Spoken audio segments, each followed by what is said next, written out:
Hello. So in this video we're going to talk about Kenneth Ross's play Breaker Morant, which most people probably know from the film version adapted from the play, and the film version directed by Bruce Beresford. By the way, one of my top movies from the Australian New Wave movement.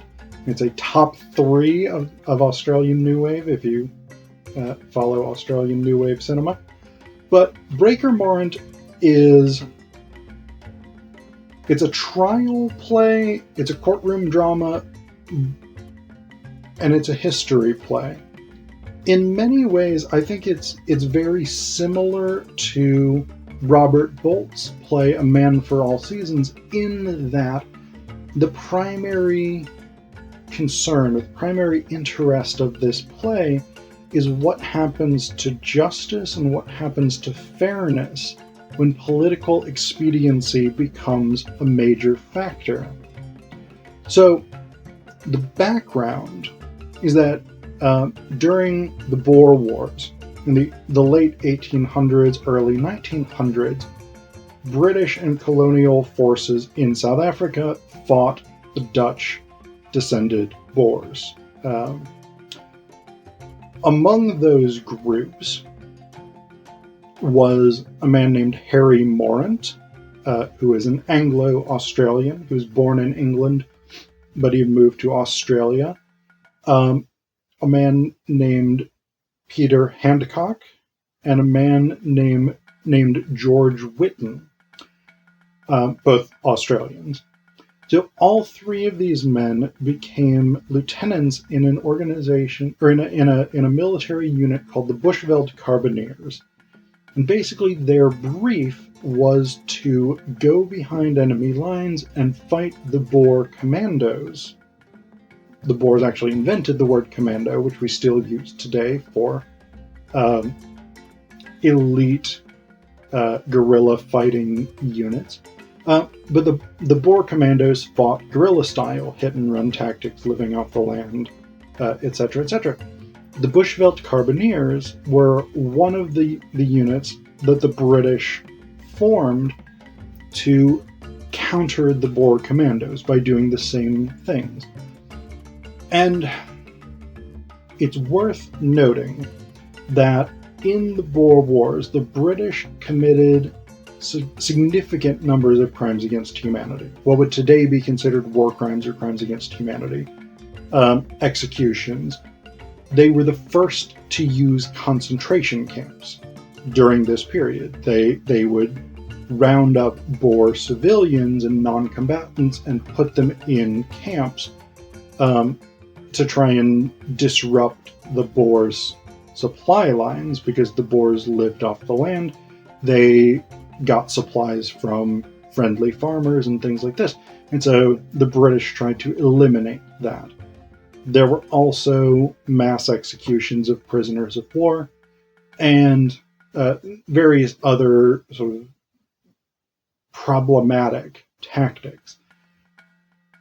One of the big issues is that continental Europeans, particularly the Germans, who were very sympathetic to the Dutch-descended Boers, were not pleased with what the British were doing in South Africa. So that's where Morant, Handcock, and Witton come in, is that they became, as George Witton would later title his book about the incident, they became scapegoats of the empire. So their commander, Captain Hunt, was killed by the Boers, and Morant, who then assumed command, basically took it upon himself to shoot several Boer prisoners, and then shortly after that, a German missionary was killed. And that really upset the Germans. So that was where a lot of the political pressure came from.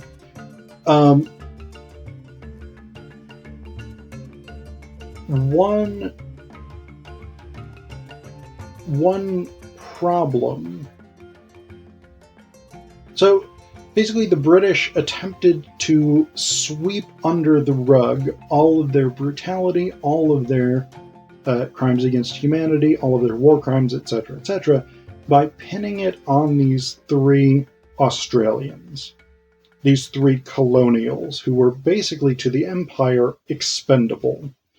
And so this has become a major debated case because it indicates something about the way that the British thought about the Australians, the way that they thought about people in British colonies. And so in Australia, Morant, Handcock, and Witton, to a lesser extent. So I'll give away the ending, which, because it's history, is not that big of a secret. Morant and Handcock were so they were all convicted of. So there's okay. Let me try and make this clear. So there's 3 court-martials. One for the shooting of a Boer prisoner named Visser. The second for the shooting of 8 Boer prisoners, and the third for the murder of the German missionary, Hess. They were acquitted. Morant and Handcock were acquitted on the murder of Hess. They proved that they didn't do it. Witton wasn't charged in that one. On the other 2 counts, they were convicted. So they were convicted of murdering Visser, and they were convicted of murdering the 8 other Boer prisoners. Morant and Handcock were shot. Witton was sentenced initially to life in prison, but then that was commuted after just a few years.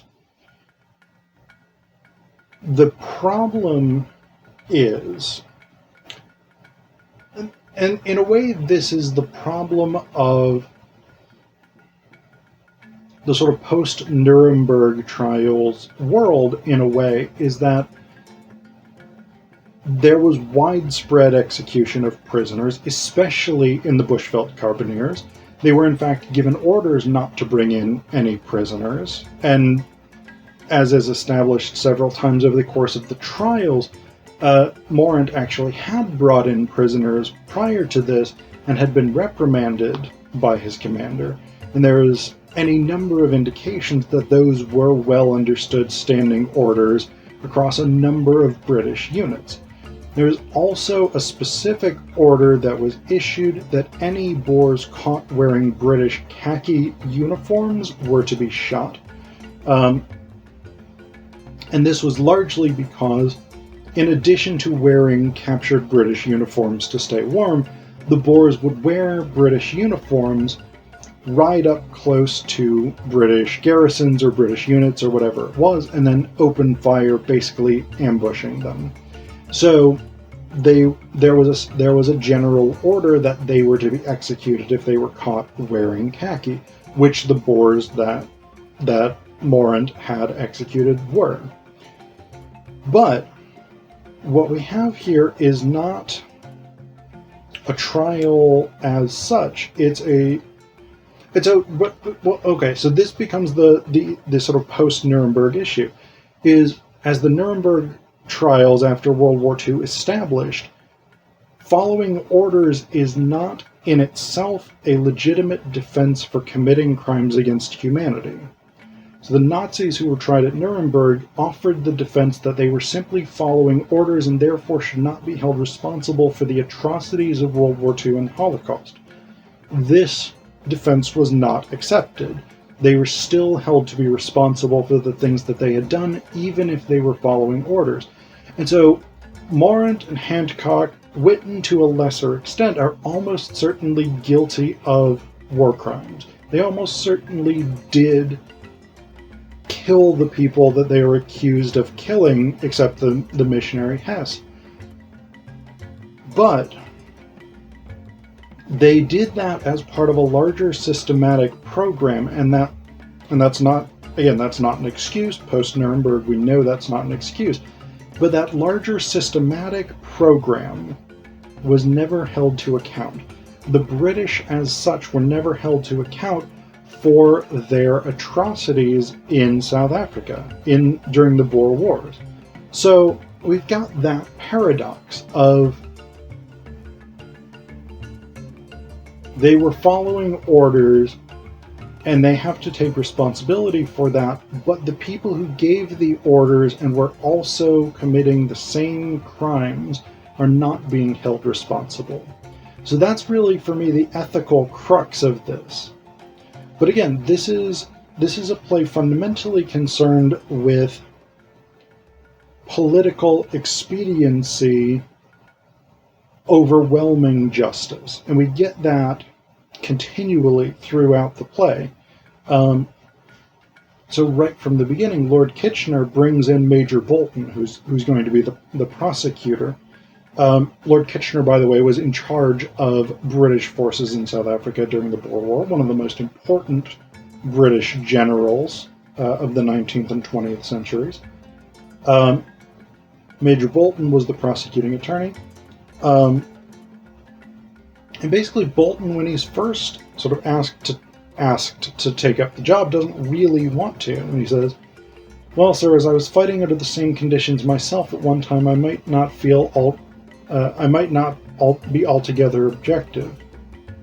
And Kitchener says, "Poppycock, I want you to do this, and the Home Office has told me you're the best solicitor we have here.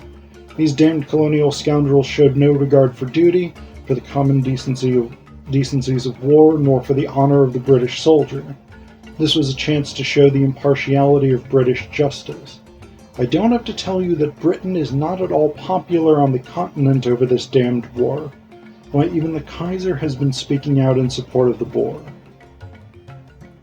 So we have here, again, very clearly the assertion that this is a political consideration rather than a direct consideration of justice. Harry Morant comes to the same conclusion, and he gives a great speech condemning this approach. He says, "I'm sick of them. You know as well as I do what those bastards are all about. They're acting out a role. It's called duty. How many more holier-than-thous have been committed in that name? I know, you can believe me. My old man, the Admiral, could have played the part of the President of this court just as well, if not better." And Major Thomas, the defense attorney, says, "Have you finished?" Morant says, "No, I haven't. There are things adrift here, Major, that are alien to justice. For we have reminded these pimps of Mars of what hypocritical trade they really practice. No, it is not we who are on trial here, but bloody war, that murdering whore who thinks herself a lady, but because of us has been caught, stripped stark naked, swimming in her own blood with these pimps who are now to punish us, so she can be cleansed of her guilt. And these murdering tradesmen of hers can go on believing as they must that they belong to an honorable profession." So we have, and I mean, we have this condemnation, this very direct condemnation of political expediency overriding justice to whitewash the crimes of the British military. And we've also got a sort of more base level corruption. Like at one point, when Thomas is trying to get Lord Kitchener to actually appear in court because he had given the orders that Boer prisoners were to be shot, and Morant and the others want him held accountable.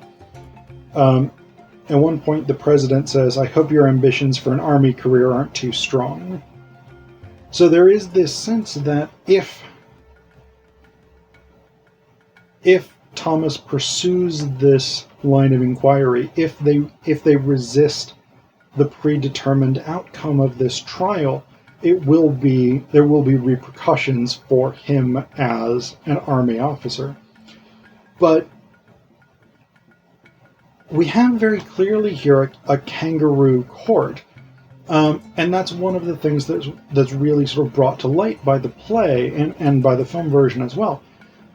Because we have a number of times where it's established that there were standing orders to shoot prisoners, that there were orders to shoot prisoners wearing British khaki uniforms, and that any number of other units were doing the same thing.